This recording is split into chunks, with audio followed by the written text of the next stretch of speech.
Boa tarde a todas, todos, todes.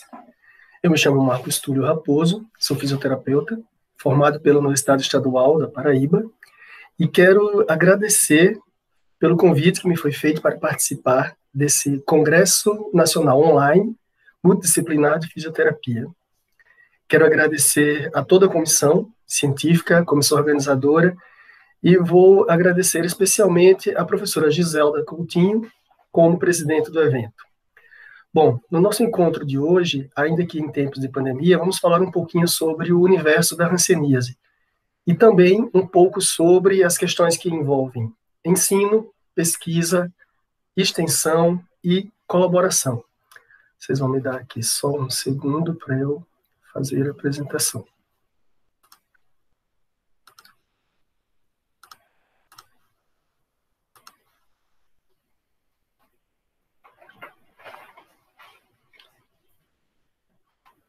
É com muita alegria que eu volto aqui à Universidade Estadual da Paraíba. Vamos lá. Então, como eu já lhes falei, vamos conversar um pouco sobre funcionalidade e saúde. A interface que pode existir entre pesquisa, extensão, colaboração e atenção à saúde em hanseníase.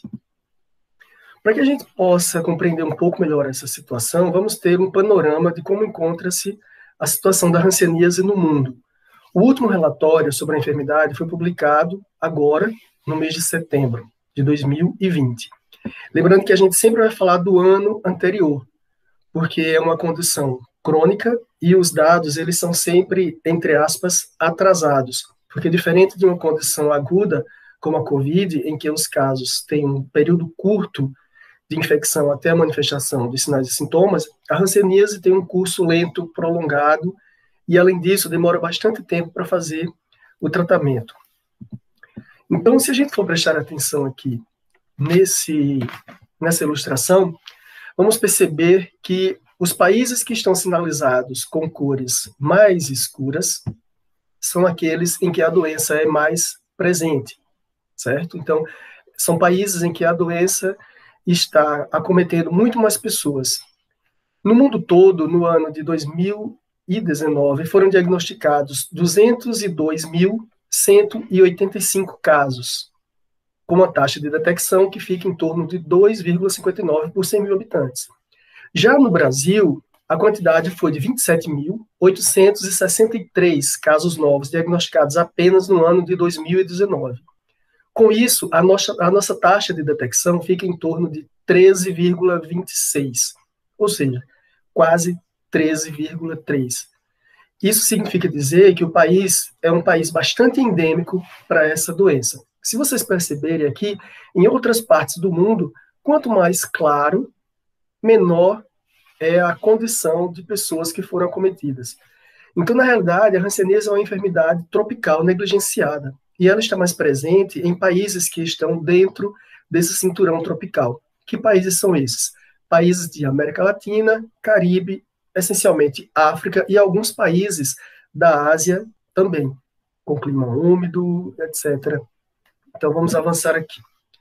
Quando a gente começa a pensar em funcionalidade e saúde em hanseníase, a primeira coisa que nos vem à mente agora é a Classificação Internacional de Funcionalidade, Incapacidade e Saúde, que, segundo o seu modelo, tem essa distribuição. Nós vamos avaliar uma condição de saúde, que não necessariamente é um distúrbio ou doença, porque para avaliar funcionalidade você não tem que estar doente, certo? E aí vamos considerar alguns componentes específicos, quais sejam funções, estruturas, atividade, participação e também fatores que são ambientais e fatores pessoais.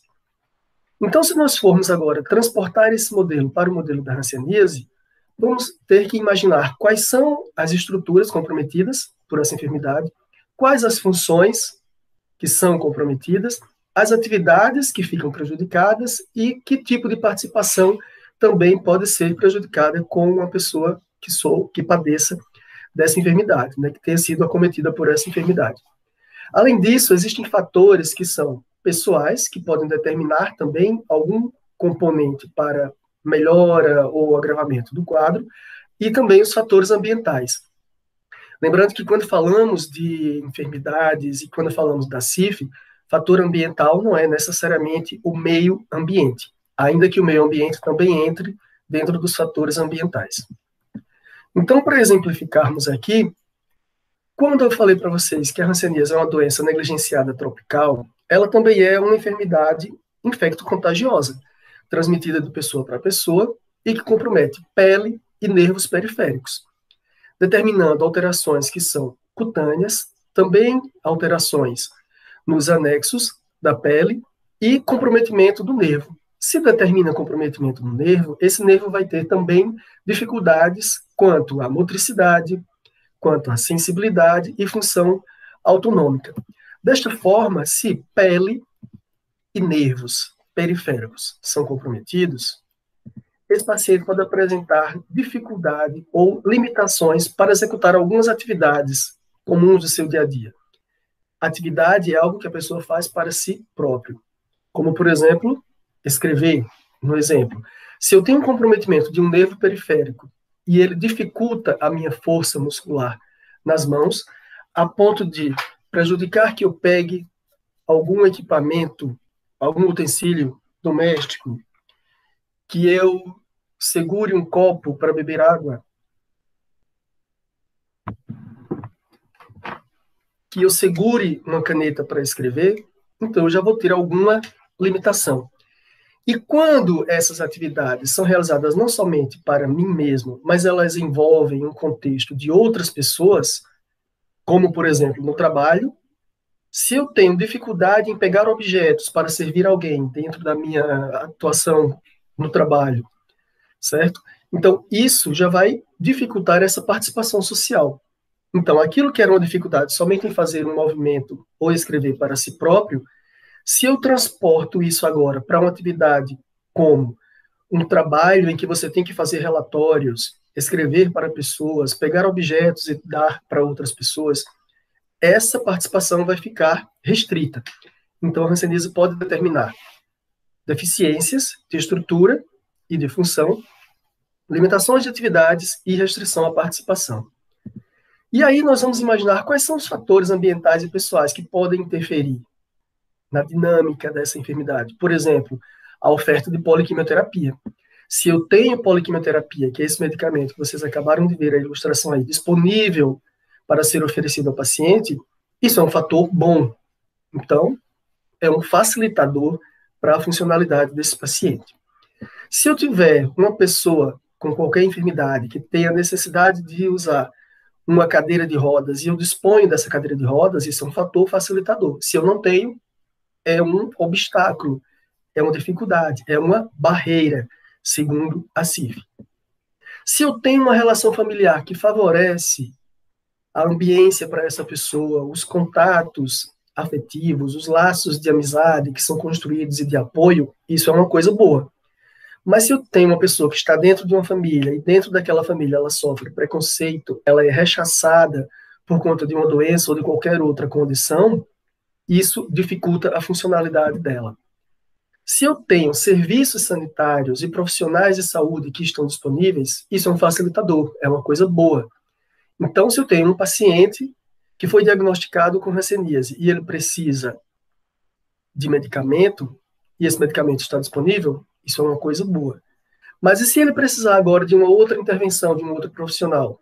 Por exemplo, se ele precisa de fisioterapia e naquele município não existe fisioterapeuta para atender, ou pelo menos não existe dentro de um serviço público. Isso já é uma barreira. Quais são os fatores pessoais que nós vamos investigar dessa pessoa?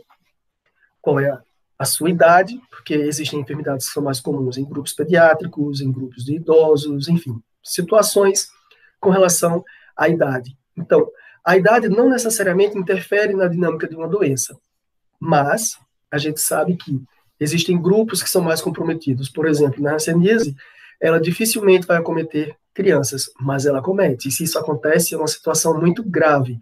Então, fica o alerta para a gente ficar pensando com relação a isso. Outro fator pessoal, quantos anos de escolaridade tem essa pessoa? Lógico que isso interfere na condição de saúde e funcionalidade. Quanto maior o nível de instrução, o grau de instrução que aquela pessoa tem, mais facilmente ela vai conseguir reconhecer as suas alterações da condição de saúde, ela vai ter noções dos seus direitos, ela vai buscar os seus direitos, ela vai buscar tratamento adequado. Então, ela tem muito mais orientação dentro de um sistema de saúde para buscar os fluxos estabelecidos. Temos que saber quais são os hábitos de vida, né? Então, quais as rotinas que essa pessoa tem? Ela tem uma alimentação saudável, ela pratica exercício físico. Então, tudo isso é fator pessoal. Outra coisa, por exemplo, o credo dessa pessoa.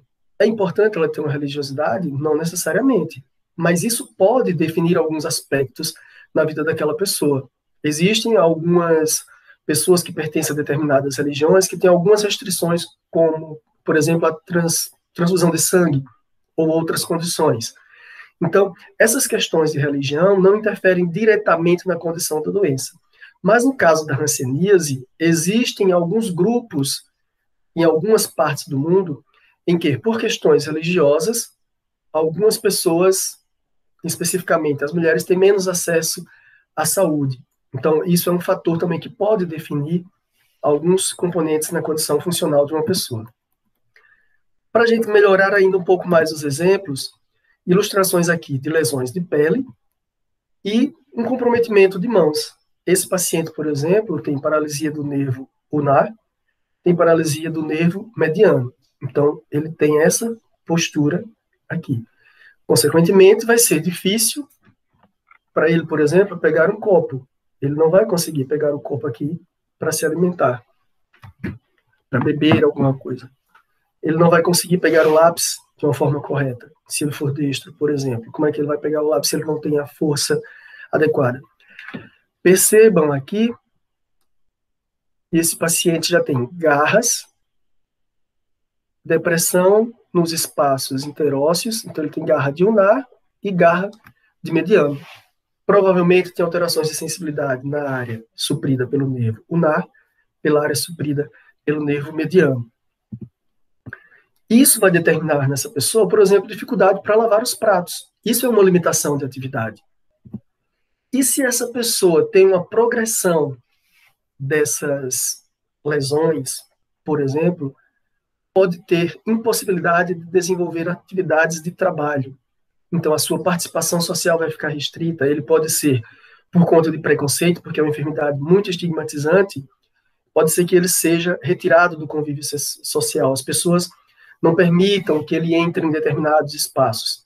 Então, existe um fardo muito grande, uma carga de preconceito muito grande com relação à hanseníase, e isso é determinado majoritariamente pelas alterações cutâneas e pelas deformidades e deficiências que são visíveis, porque são múltiplas.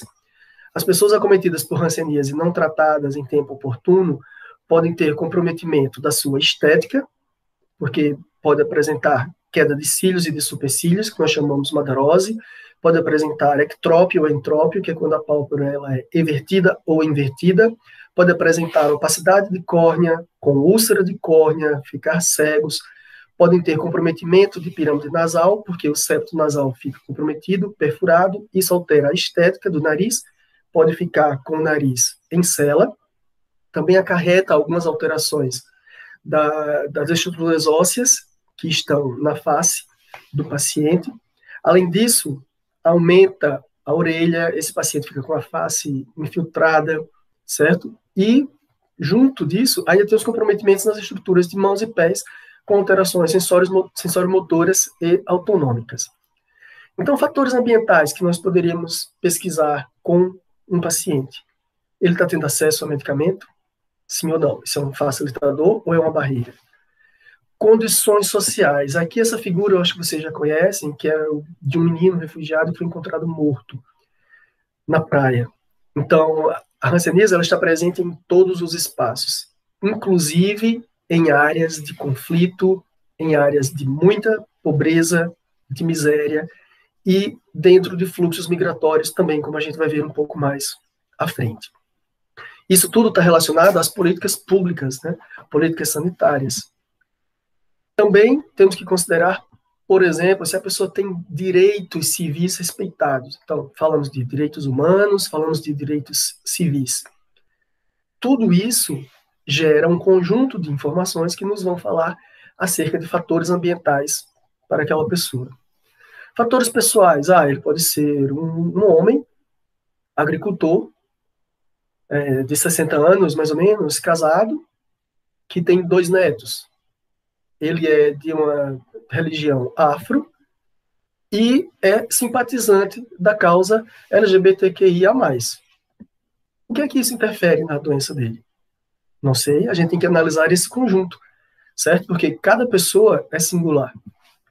Então, quando a gente começa a investigar um pouco sobre a funcionalidade na hanseníase, o Ministério da Saúde do Brasil adota um formulário que avalia especificamente a função neural. É o formulário de avaliação neurológica simplificada. A partir dele, nós vamos fazer a avaliação da face, verificando as condições de nariz, olhos, membros superiores, em que vamos fazer a palpação aqui do nervo, verificar o grau de força muscular, a sensibilidade nas mãos. No nariz e nos olhos, vamos ver se tem ressecamento, se tem alteração de septo nasal, vamos verificar se existe alguma outra alteração, como feridas na mucosa nasal. Vamos verificar nos olhos se esse paciente tem lagoftalmo, que é a incapacidade de piscar os olhos, se tem cílio invertido, que é triquíase, se tem alteração da sensibilidade na córnea. Vamos verificar a acuidade visual desse paciente, se existe catarata, se existe úlcera de córnea. Então, tudo isso vai nos dizer qual é o grau de incapacidade do olho direito, do olho esquerdo. Na mão, vamos fazer, no membro superior, a avaliação da queixa principal do paciente.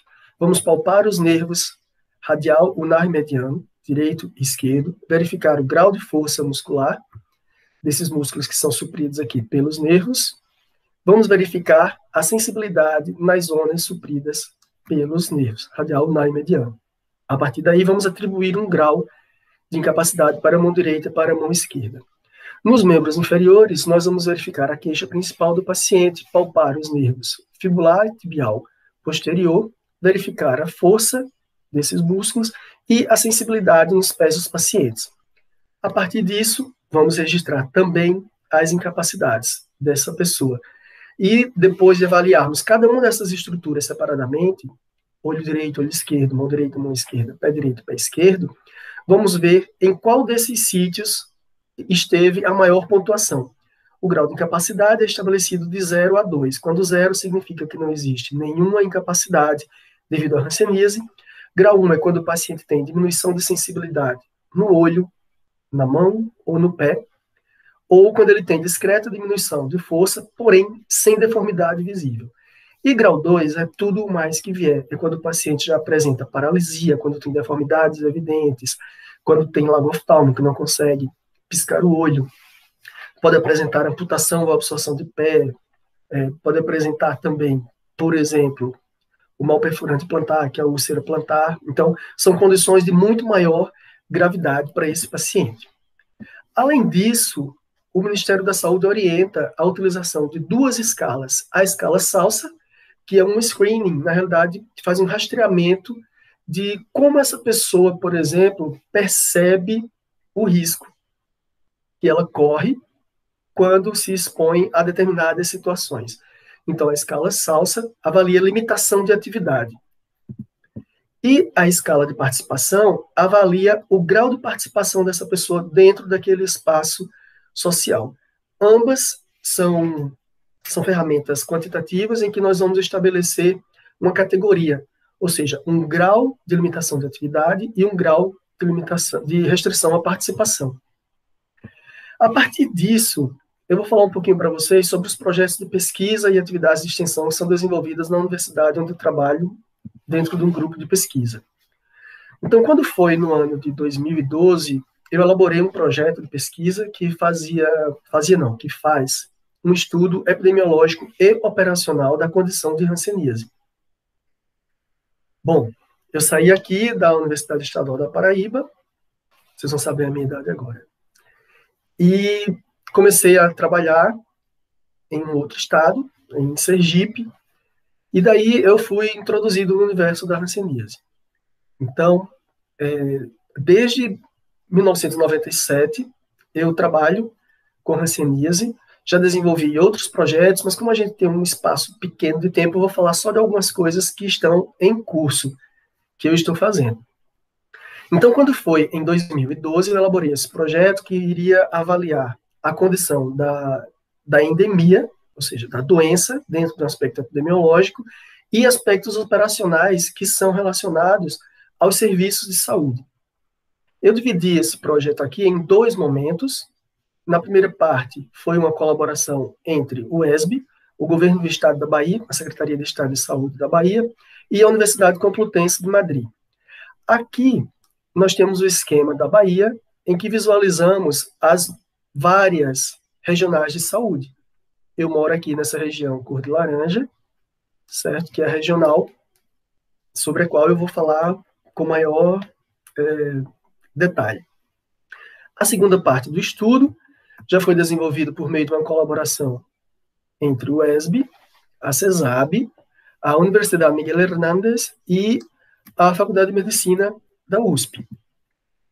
Então, como eu elaborei o projeto em 2012, depois disso o CNPq lançou a proposta para que fossem criados grupos de pesquisa. Então, eu criei um grupo de pesquisa no ano de 2013.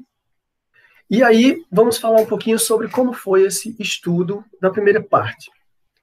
Bom, o estudo começou em 2012, né? Mas eu fiz aqui uma avaliação de uma série histórica, de 2001 até 2010. Eu fiz uma análise dos aspectos que são epidemiológicos e operacionais da implantação do Programa de Controle da Hanseníase na 13ª Regional de Saúde da Bahia, que congregava várias cidades, vários municípios, entre eles Jequié, que era a sede. Esse trabalho foi desenvolvido dentro do programa de pós-doutoramento, em que eu estive na Universidade Complutense de Madrid. E aí, bem resumidamente, o que nós conseguimos ver, olha, é que tudo isso aqui em azul é o estado da Bahia, e essa área colorida é a 13ª DIRES, a região em que eu fiz a pesquisa. E aí nós conseguimos visualizar que essa área em azul significa que esse país, Barra do Rocha, esse município, falei país? Foi? Em azul, Barra do Rocha é hiperendêmico, ou seja, havia muitíssimos casos de hanseníase nessa cidade. Em alaranjado, que vocês estão vendo aí, são os municípios Iramaia, Jequié e Maracás. São municípios considerados de alta endemicidade para hanseníase, ou seja, há muitos casos. E aqui em vermelho, municípios com média endemicidade, Ipiaú, Itagi e Itaúna. Veja que são todos municípios muito próximos, né? Vizinhos. E os municípios em cor mais clara, que talvez vocês estejam vendo como branco, são municípios com baixa endemicidade. Então, havia menos casos nesses municípios. Uma coisa que chama a atenção é que, durante esse período, foram verificados 444 casos residentes diagnosticados nesses municípios. O que é um caso residente? É aquele caso em que a pessoa mora naquele lugar. Porque eu posso, por exemplo, morar em João Pessoa e vir fazer o diagnóstico em Campina Grande. Eu fui diagnosticado em Campina Grande, sim, mas não conta para os dados epidemiológicos de Campina Grande. Tem que saber de onde eu vim, onde eu moro. Então, a gente considerou nessa pesquisa apenas os casos que são residentes. Então, foram 444 casos, certo? E 18 pessoas, ou seja, somente 4,71% tinham grau de incapacidade 2, que são incapacidades graves. Com isso, a gente conseguiu verificar que, quando eles concluíram o tratamento, vejam só que coisa interessante, somente 47% deles tinham sido avaliados quanto às incapacidades. E apenas uma pessoa tinha grau de incapacidade 2, ou seja, de 18 baixou para 1, isso está errado. E aqui, quando a gente vê que todas as pessoas deveriam ter sido examinadas, tanto aqui quanto aqui, menos da metade foi examinada. Então, existe uma subnotificação, um subregistro com relação às incapacidades desses pacientes. Então, depois disso, né, durante esse período do pós-doutorado, eu participei com capítulos em um livro. Esse livro está disponível online, vocês podem baixar, que se chama Hanseníase, Ações, Avanços e Desafios, em que os capítulos que eu escrevi tratam da Classificação Internacional de Funcionalidade e Incapacidade de Saúde, né, quais são os desafios para que nós a utilizemos dentro do programa de Hanseníase, e sobre prevenção de incapacidades. Nesse capítulo, existe a descrição das condutas que devem ser desenvolvidas dentro da atenção primária, as de autocuidado, e as ações que são em pontos mais especializados do sistema. E aí, a partir de 2012, eu comecei a fazer o estudo parte 2, certo? O outro eu utilizei dados que eram antigos, aqui já ia fazer a análise dos dados são mais acompanhando ano a ano. Então, agora está em curso o estudo que avalia a série histórica de 2001 até 2020, ou 2011. Então, são mais 10 anos de estudo. Esse componente aqui já conta com a participação da UESB, do Governo do Estado, da CESAB, a Universidade Miguel Hernández e a Faculdade de Medicina da USP. Com isso, nessa série histórica aqui, ao longo desses anos, desde 2012, eu venho participando com a equipe da Secretaria de Estado da Saúde, do Boletim Epidemiológico. Eu também presto consultoria técnica para a CESAB, ministro cursos de rancenologia e oficinas de ranceníase para profissionais que estão na atenção básica e alguns de serviços especializados, organização de eventos, né, que já fizemos eventos científicos lá também para essa população externa, então são atividades de extensão, palestras em eventos da Secretaria Municipal de Saúde, da Secretaria de Estado, então os municípios chamam e o projeto vai. E também atendimentos a alguns pacientes dentro da rede e alguns em pontos específicos, como, por exemplo, uma vez nós fomos recrutados para fazer um trabalho numa unidade prisional. Porque quando se trabalha com vigilância epidemiológica, tem que ver isso, né? Era um interno que era contactante de uma pessoa que morava no outro município da Bahia. Então, os pais dele moravam no outro município, e aí o outro município entrou em contato comigo, porque ele estava preso, mas era contactante, precisava ser avaliado para saber se ele tinha a doença. Então, eu fui com um aluno bolsista até lá no presídio, e nós avaliamos alguns outros pacientes para fazer a suspeição diagnóstica e determinar os encaminhamentos que eles teriam. Então, a gente também faz esse tipo de atendimento. Depois, nós organizamos um livro que trata de qualidade de vida e especificamente sobre a hanseníase. Publicamos esse capítulo que fala de funcionalidade e qualidade de vida em saúde. Quais são as ferramentas ou os instrumentos que a gente utiliza dentro dos programas da hanseníase para avaliar a funcionalidade dessas pessoas. Em 2003, começou a participação aqui num projeto que era desenvolvido pela Universidade Federal do Ceará, em conjunto com a UESB, e também com a participação da Faculdade de Medicina da USP, além de outras universidades de outros estados. Por quê? Porque esse era um projeto muito grande que fazia a avaliação da atenção à saúde para a hanseníase em áreas de alta endemicidade. Essas áreas de alta endemicidade correspondiam aos estados de Rondônia, Tocantins e Bahia. Então, fazia-se uma abordagem integrada dos aspectos operacionais, ou seja, dos serviços de saúde, epidemiológicos, espaço-temporais, clínicos e psicossociais.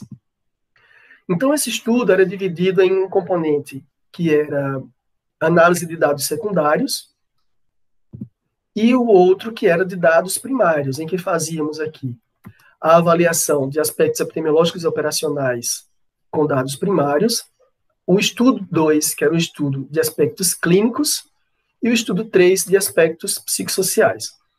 Eu participei de todos eles, mas especificamente esse aqui, que é o de estudo clínico, era o em que eu estava mais presente, porque nós fazíamos a avaliação neurológica simplificada, exame dermatoneurológico, testes específicos para avaliar a condição de clínica e a aplicação de algumas ferramentas, como a SALSA, a escala de participação, avaliação de qualidade de vida, também a avaliação da condição nutricional, a avaliação de condição de saúde bucal. Então, é um estudo que foi composto por várias carreiras universitárias, né? Tínhamos estudantes dos cursos de medicina, de nutrição, de fisioterapia, de enfermagem.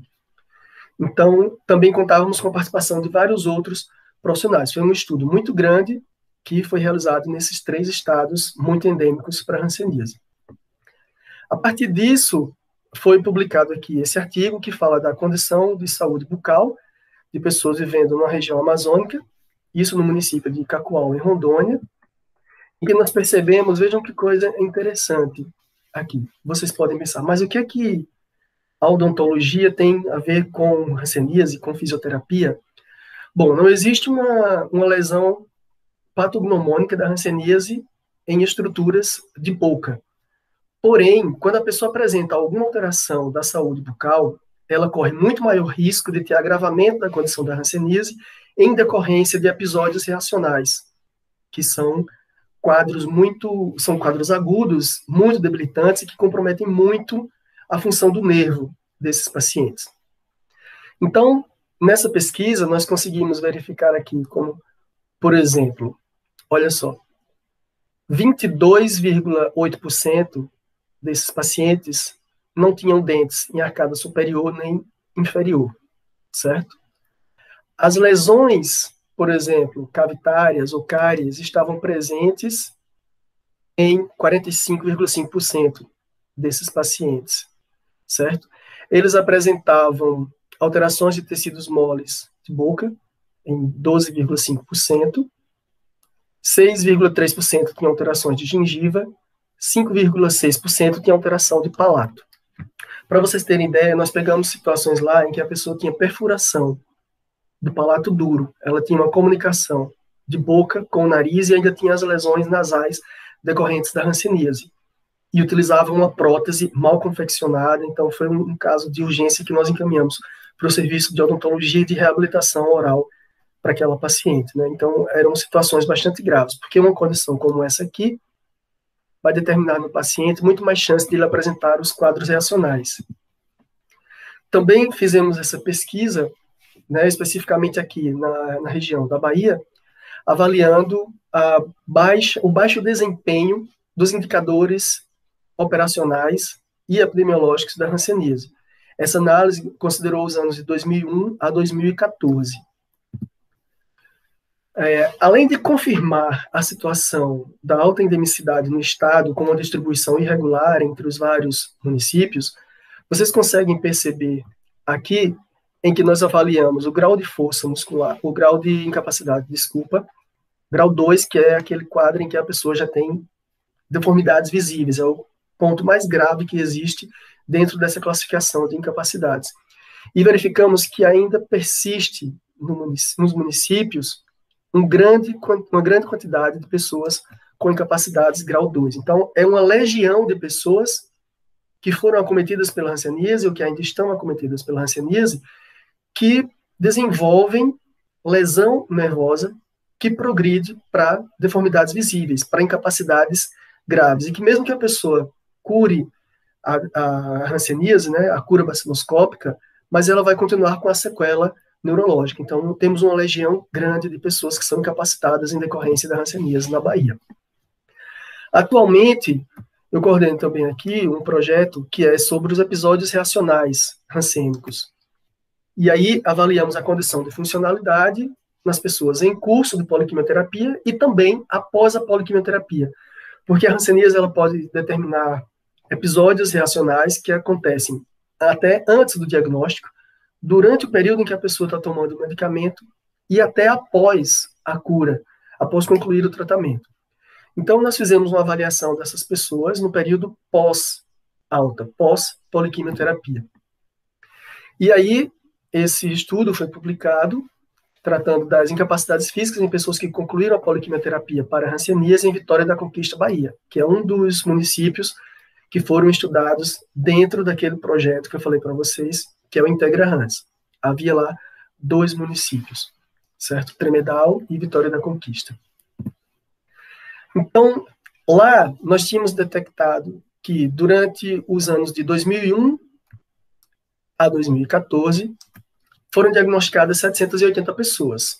Porém, das 780, 543 eram casos residentes em Vitória da Conquista. Fomos buscar todas essas pessoas, de casa a casa. 294 não foram localizadas. 249 foram localizadas. Conversamos com elas, marcamos os exames e 27 foram excluídas. Por quê? Porque não compareceram, ou porque se negaram, ou porque tinham déficit cognitivo. E durante esses exames, nós precisamos da colaboração do paciente para que ele refira as sensações que tiver naquele momento. Nós testamos a sensibilidade, né? E precisamos do feedback dele para testes de força muscular e outras provas que fazemos. No final, contamos com 222 participantes no estudo. Desses, olha que coisa interessante. De 222, 54,1% tiveram reações ansênicas. Isso é um número muito alto, porque a estimativa é que isso gira em torno de 20% a 30%, certo? Uma média de 25% das pessoas podem cursar com episódios reacionários. E esses que estavam em pós-alta, juntando o período em que eles estavam em tratamento e até o pós-alta, 54% tiveram reações ansênicas. Quando eles forem diagnosticados com a doença, certo? Vejam só, 52% deles nem foram avaliados quanto às incapacidades. Ninguém parou para examinar nariz, olhos, mãos e pés. E os que foram examinados, 10% tinham grau 1, ou seja, diminuição de sensibilidade, e 9,5% tinham grau 2 de incapacidade, 21 pessoas. Quando eles receberam a alta do tratamento, né, quando completaram o tratamento, 65% não foram avaliados. Isso é uma falha grande operacional. Então, é aí que a gente fala dos indicadores epidemiológicos e operacionais. Além de eu saber a gravidade da doença, a magnitude da doença com relação às incapacidades, eu agora estou medindo a qualidade do serviço. Se o serviço não avaliou 145 pessoas, 65,3%, ele não cumpriu com o seu papel. E aí, quando foram avaliados, somente 4,9% tinham grau 2. Ora, antes eram 9,5%. Quando nós fomos agora examinar esses pacientes caso a caso, pasmem, certo? Nós tivemos aqui 47,8% de pessoas com incapacidade, grau 1, e 17,1% com grau 2. Ou seja, nós temos aqui 64% de pessoas com incapacidades decorrentes da hanseníase. E essas pessoas não foram vistas pelo serviço. O serviço falhou em algum momento. Na sequência, nós demos um avanço nesse estudo e fomos avaliar de uma forma mais criteriosa, com um tratamento estatístico mais aprimorado, as incapacidades grau 2.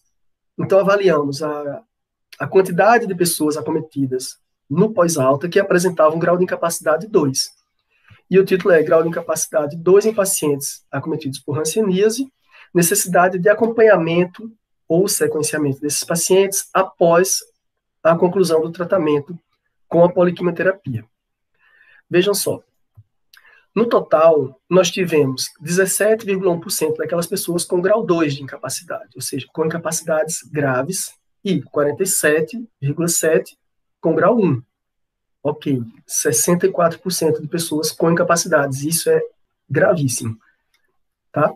Além disso, nós conseguimos verificar que esses pacientes apresentavam alguns fatores de associação com as incapacidades grau 2. Por exemplo, as reações hansênicas estavam associadas à presença das incapacidades.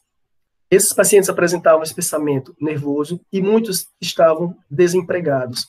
Ah, mas o desemprego causa incapacidade? Não, mas ele pode ser decorrente da incapacidade. Lembram que nós falamos antes da participação social que fica comprometida? Se eu tenho incapacidades, eu posso não ter condições agora de trabalhar. Se eu não tenho condições de desenvolver o trabalho que eu desenvolvia antes, eu vou ter desemprego. Então, foi verificada essa associação entre a condição de estar desempregado e a presença de incapacidades graves. Além disso, durante esse período, eu participei de alguns eventos e com colaboração com instituições no exterior, e foi feita essa publicação aqui com relação à condição de hanseníase e sua associação com pobreza. Esse material foi publicado numa revista de Valência, na Espanha, justamente falando da experiência que nós tivemos aqui no Brasil e também de uma outra colega falando da experiência dela na República Dominicana. Então, um comparativo. porque a Espanha é um país onde não existe a doença como endemia, mas eles estão recebendo pacientes por lá. Vamos cenas dos próximos capítulos. Por que essas cenas dos próximos capítulos? Porque nós vamos falar um pouquinho agora de colaborações. Quais são essas colaborações? Bom, falar um pouquinho para vocês sobre a Rede Universitária Nacional de Combate à Hanseníase. Essa rede foi criada em 2015 durante um Congresso Brasileiro de Hansenologia por uma pesquisadora, enfermeira da Universidade Federal de Alagoas, enfermeira Clóvis, professora Clóvis Tavares, em que ela já militava no ambiente da hanseníase com o movimento, o MOHAN, que é um movimento de reintegração de pessoas acometidas pela hanseníase, né? Então, buscavam mecanismos que fossem legais, de apoio social para as pessoas acometidas pela hanseníase e também por questões de justiça. Então, ela estava preocupada com esse cunho acadêmico. Como é que ficaria isso? Seria interessante, então, montar uma rede. Então, essa rede, que é a Reúna Hans, ela integra instituições de ensino, serviços de saúde, movimentos sociais, associações de natureza científica, no desenvolvimento de atividades de ensino, pesquisa, extensão, que contribuam para a disseminação de conhecimentos, certo? E que seja voltada para a eliminação da hanseníase. Como isso se deu? Profissionais de saúde, professores universitários e também algumas pessoas do movimento social se reuniram e passaram a fazer um trabalho que é voluntário, colaborativo. Hoje, a Reúna Hans, da qual eu faço parte da equipe diretora também, conta com representação em 26 estados, inclusive aqui na Paraíba nós temos representação, e com 225 membros. E para que serve isso? Bom, são redes estaduais que contam também com micro-redes dentro dos municípios daquele determinado estado, né? Então, por ter uma característica multiprofissional e faz um trabalho colaborativo, a gente incentiva, por exemplo, a criação de projetos de pesquisa, projetos de extensão, fortalecer a criação de ligas e também fazemos algum trabalho junto com o movimento social. Também trabalhamos em conjunto com as secretarias municipais de saúde, as secretarias de Estado de saúde, prestando consultoria e também, às vezes, um socorro imediato, que algum profissional que está lá na ponta está com dúvida em alguma coisa, liga e a gente responde, tenta conduzir aquilo, que é o propósito mesmo de uma rede, né? Então, além de fornecer material, a gente presta esse tipo de assessoria para a criação de alguns desses serviços, né? Também organizamos atividades de extensão, atividades como Dia da Mancha, Dia de Luta contra a Hanseníase. Então, é um trabalho voltado também para a capacitação de pessoas e a oferta de alguns serviços, porque são oferecidas oficinas de treinamento para os profissionais de saúde e também para a população, dentro das medidas terapêuticas que são adotadas dentro da hanseníase. Outra colaboração muito importante é a do InfoHansen, e esse eu acho que vocês vão gostar. O Informa Hansen, ou InfoHansen, né, que tem que ter um nome mais curto para a gente entender, é um projeto de extensão que foi desenvolvido pela professora Patrícia Debs, lá na Universidade Federal do Espírito Santo, agora, nesse momento da pandemia.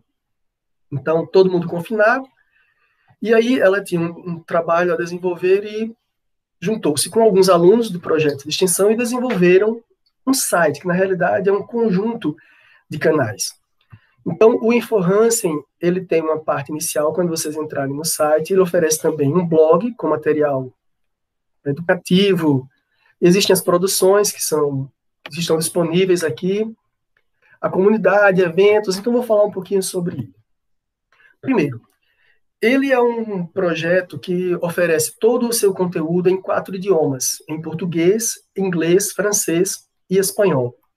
Por quê? Porque isso facilita o acesso de pessoas nos países em que se fala majoritariamente esse tipo esses idiomas, porque é nesses países onde estão as pessoas mais acometidas pela hanseníase, certo?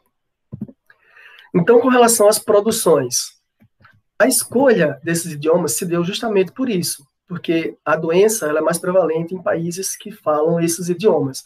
Ah, aí você pensa, França, né? Paris só pensa em França, francês, França? Não, temos muitos países na África que falam francês. Países na América Latina e alguns também na África que falam espanhol. Inglês, temos a Índia e outros países também, certo? E o Brasil, por ser um país continental, então são os idiomas que nós escolhemos para utilizar nesse site. Então, nós temos links úteis, um livro, que é Hanseníase na Prática Clínica. Então, outra produção aqui é da Fundação contra a Hanseníase, tem um canal do YouTube. Então, vocês podem navegar por aqui. Quando vocês entram no blog, por exemplo, nós temos aqui um exemplo. Ó, é possível interromper a transmissão da hanseníase no Brasil? Esse artigo ele foi escrito pela doutora Carmelita Ribeiro Filha, que ela é fisioterapeuta e é a coordenadora nacional do Programa de Controle da Hanseníase. Esse artigo foi publicado agora, no dia 1º de novembro, está escrito também nos 4 idiomas, e fala justamente sobre a possibilidade de interrupção da transmissão da doença. Então, vocês vão ter vários conteúdos dentro desse blog, com artigos que são científicos, e aí também isso conta com a participação de alunos, né? Por exemplo, esses 3 artigos aqui, primeiro fala sobre a hanseníase e imigração, é de autoria minha, de Patrícia, e de alunos que são bolsistas dela, alunos da extensão. Prevenção de incapacidades, integrada à rotina do serviço de saúde, realidade ou utopia. Será que existe prevenção de incapacidades dentro do programa da hanseníase? Esse artigo foi escrito em colaboração com alunas que são minhas alunas de projeto de iniciação científica, com a outra professora da universidade, que é a professora Ana Virgínia, e por mim, claro. E esse outro que fala da funcionalidade da hanseníase, justamente com relação aos componentes da CIF, né? Quando vocês entram agora no Quero Ouvir Sua Voz, nós temos aqui, por exemplo, vídeos que expõem a condição de pessoas que foram acometidas pela hanseníase, filhos de pessoas que tinham sido acometidas pela hanseníase, e aqui, por exemplo, 2 entrevistas com Alice Cruz, que é a relatora da ONU para a hanseníase. Há poucos anos, há menos de 4 anos, é que nós contamos com a participação de uma representante na Organização das Nações Unidas, que é a relatora sobre os assuntos de hanseníase no mundo todo. Então, ela participa desse site também, ela colabora com alguns textos, e aí também tem essa ligação com a InfoHansen.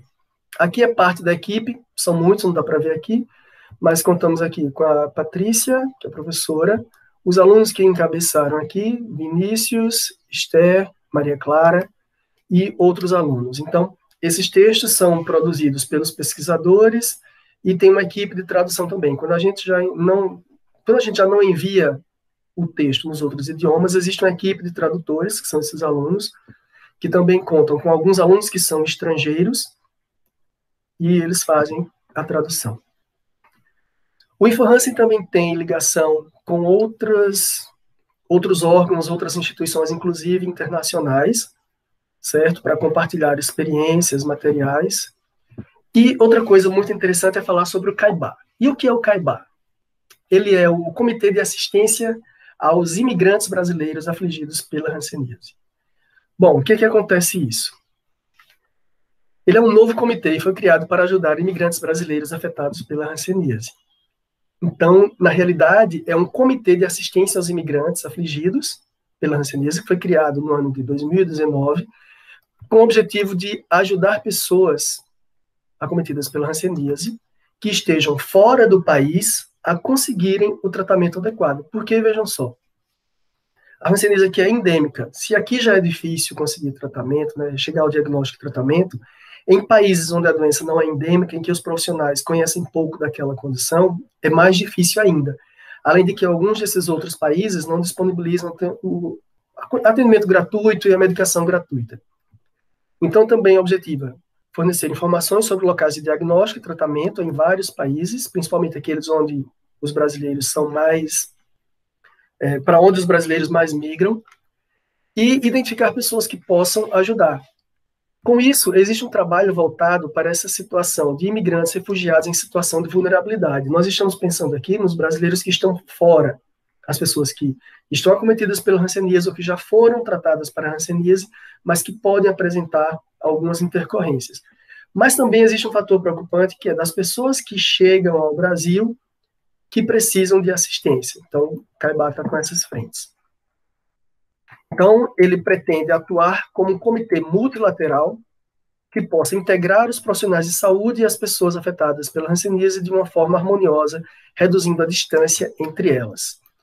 Por que é importante falar sobre isso? Porque quando a gente pensa em imigração, a gente só consegue imaginar os venezuelanos que chegam ao Brasil, os haitianos que chegaram ao Brasil, as pessoas da Síria que chegaram ao Brasil.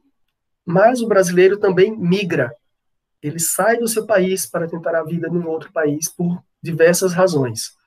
Então, esse artigo que fala sobre a hanseníase e imigração, ele fala de algumas coisas que talvez a gente não tenha se apercebido antes. No ano de 2019, eu já falei para vocês, foram 202.185 casos novos de hanseníase no mundo, 27.863 no Brasil, ou seja, nós somos responsáveis por 93% dos casos em todas as Américas e 13% dos casos de hanseníase no mundo. Os fluxos migratórios são estabelecidos de diversas ordens, às vezes por conflitos, por questões econômicas, por questões que são climáticas ou ambientais, certo? E aí, o que nós conseguimos perceber é que, com relação à hanseníase, 83% dos casos, certo? Eles provêm de 10 países no mundo. 5 deles são Mianmar, República Dominicana, República Democrática do Congo, Somália, Sul do Sudão e o Sudão. E entre 23 países onde a doença é mais endêmica, esses são prioritários por terem uma grande quantidade de casos de hanseníase.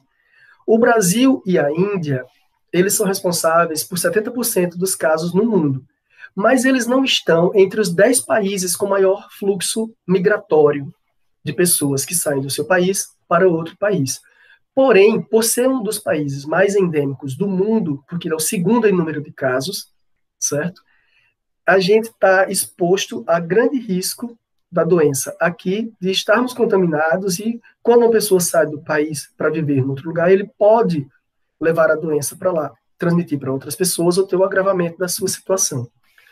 Com isso, nós realizamos já uma parte do estudo para nos certificarmos de quantos são os brasileiros que foram diagnosticados com hanseníase fora do país.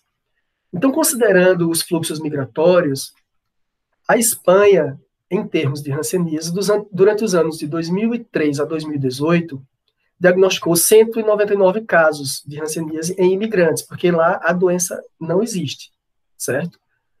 Autóctone não existe. Doença em autóctone é raríssimo de acontecer. Foram detectados 2 casos, mas assim, é muito difícil. Então, de 199 casos em pacientes imigrantes, ou seja, oriundos de outro país, 36% deles, ou seja, 71 casos eram brasileiros. Então, como essas pessoas foram diagnosticadas? Elas tiveram acesso rápido ao serviço de saúde, conseguiram atendimento gratuito, medicação gratuita.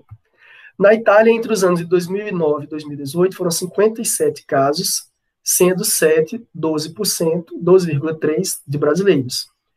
Em Portugal, que é um outro país que recebe um grande fluxo migratório de brasileiros, de 88 a 2003 foram 102 casos, com 10% em brasileiros. E os Estados Unidos, que entre os anos 2004 e 2013 diagnosticou 1.777 casos em imigrantes, desses 9% em brasileiros. Então, existe uma demanda por parte dessas pessoas aqui, que estão fora do território nacional e que precisam ser acompanhadas. Então, com isso, o CAIBA está montando uma rede de informações, por exemplo, para direcionar. Se você mora na Espanha, já estamos entrando em contato com os serviços especializados lá de atenção ao imigrante, que seria um equivalente a uma Secretaria Municipal de Saúde, Secretaria de Estado da Saúde ou Ministério da Saúde, para indicar onde as pessoas podem buscar atendimento em serviços especializados de imigrante ou universidades que trabalham com medicina tropical ou doenças infecciosas, para dar atenção a essas pessoas. Só que temos duas categorias de imigrantes. Temos os legalizados e os não legalizados. Então, os legais têm atenção à saúde, mas os ilegais não, ou seja, os sem documentos têm muito mais dificuldade para receberem esse tipo de tratamento. Então, estamos identificando quais são os países para onde ocorre o maior fluxo de pacientes, de brasileiros que são acometidos pela hanseníase ou que foram diagnosticados, para tentarmos já estabelecer esses contatos.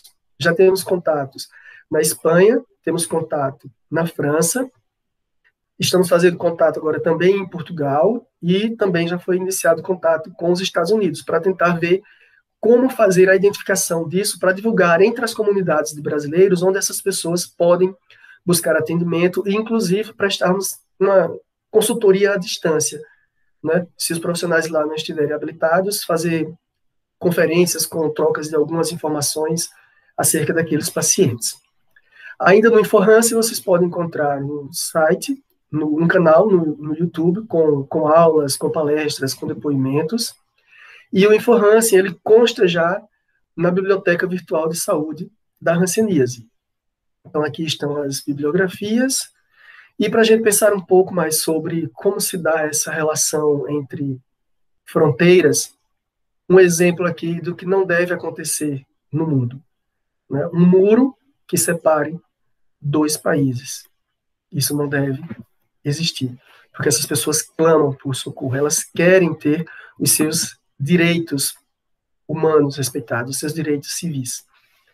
Então, qualquer coisa que vocês queiram conversar comigo, podem entrar em contato, agradeço a vocês pela oportunidade. E aqui são as diretrizes da Estratégia Global para a Hanseníase, nos anos de 2016 a 2020, e a versão que foi elaborada pelo Ministério da Saúde do Brasil, que é a Estratégia Nacional até o ano de 2020. Então, lembremos, tratar a hanseníase não é somente uma questão de ajuda. Não, não é isso.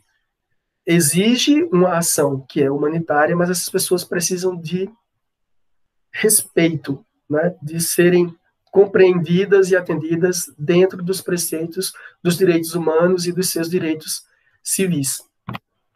No mais, eu acho que era isso. Eu tinha para falar para vocês. E acho que podemos conversar depois, quando vocês quiserem. Acho que foi muito rápido, eu tomei muito tempo. Mais uma vez, obrigado a todos, e é muito bom, mais uma vez, estar com vocês da UEPB. Um abraço para todos. Até a próxima.